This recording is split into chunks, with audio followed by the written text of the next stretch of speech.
Welcome back once again. This week's topic we are going to do on fear. It's kind of a follow up from the unexpected one we did last week. I'm going to start off reading 1 Peter 5, verse 7, which says, "Give all your worries and cares to God, for He cares about you." It's a pretty simple passage.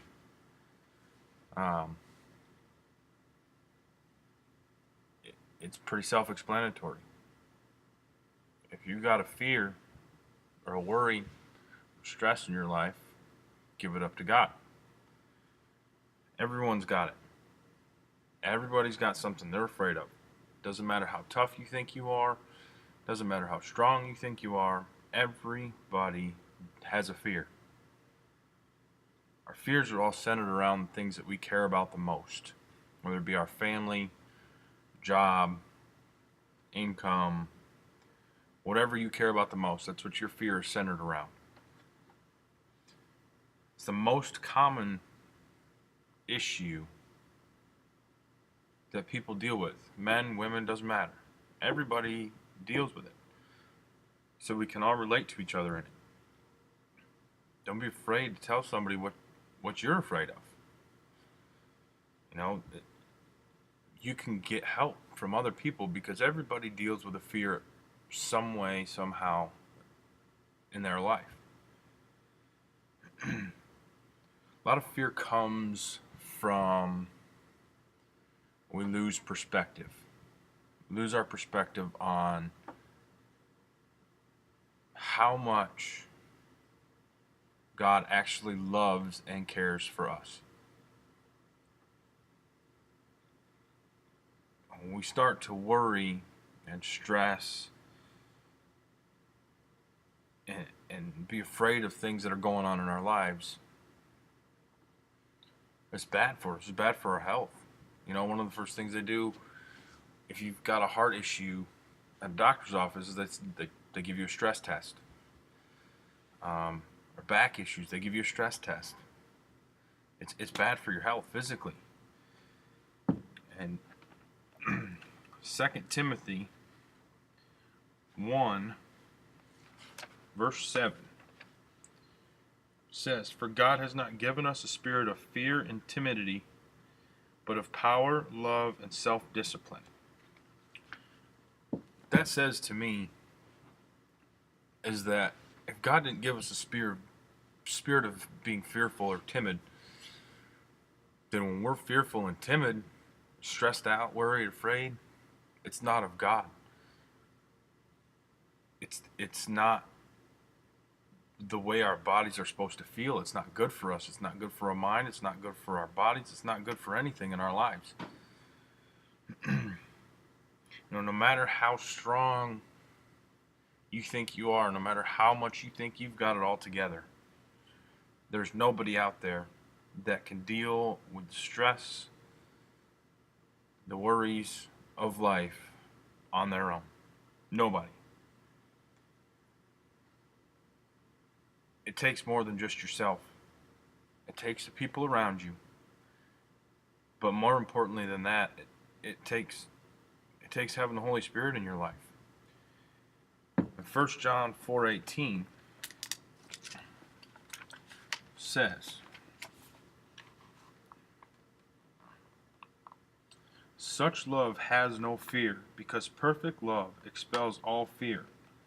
If we are afraid, it is for fear of punishment, and this shows that we have not fully experienced His perfect love."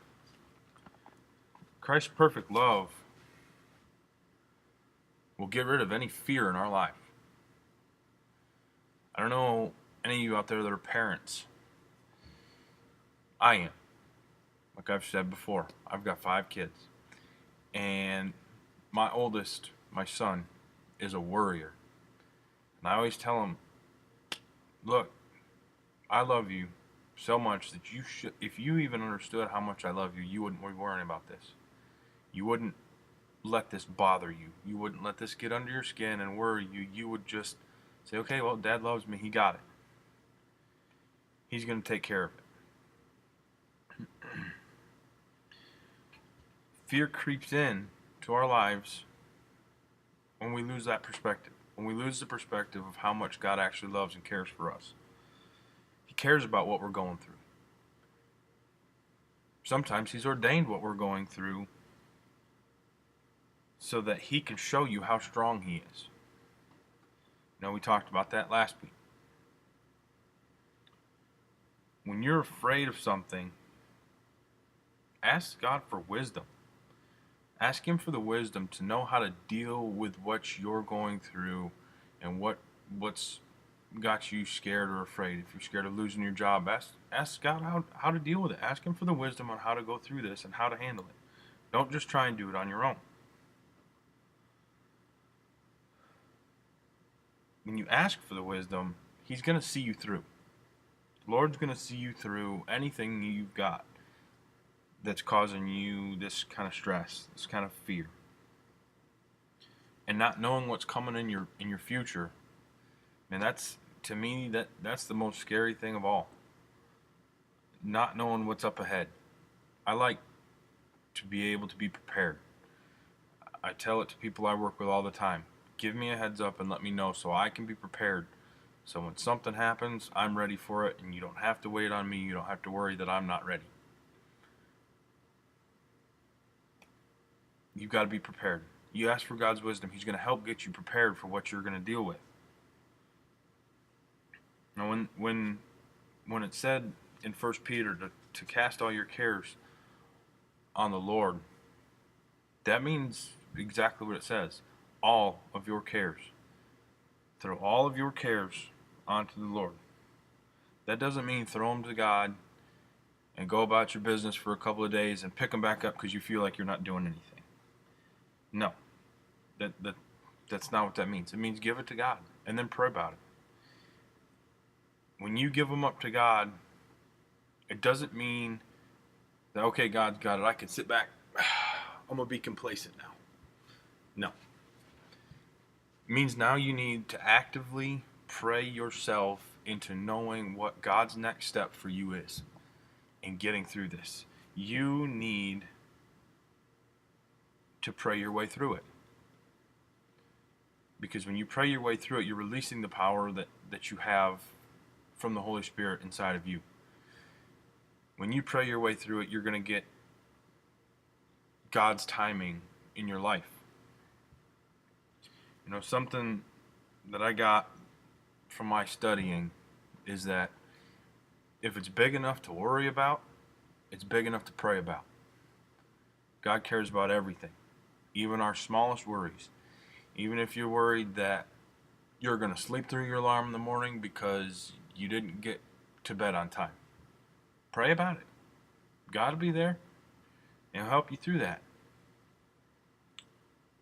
The last thing that I came away from my studying with is a little saying that I'm going to try and adopt for my life.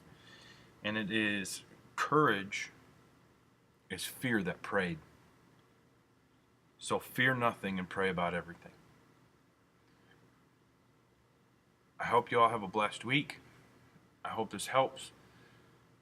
Don't be afraid of what's coming up ahead of you. Don't be afraid of what you're in. Pray yourself through it with God. If God can bring you to it, God will bring you through it. I'll have a blessed week, and I'll see you next week.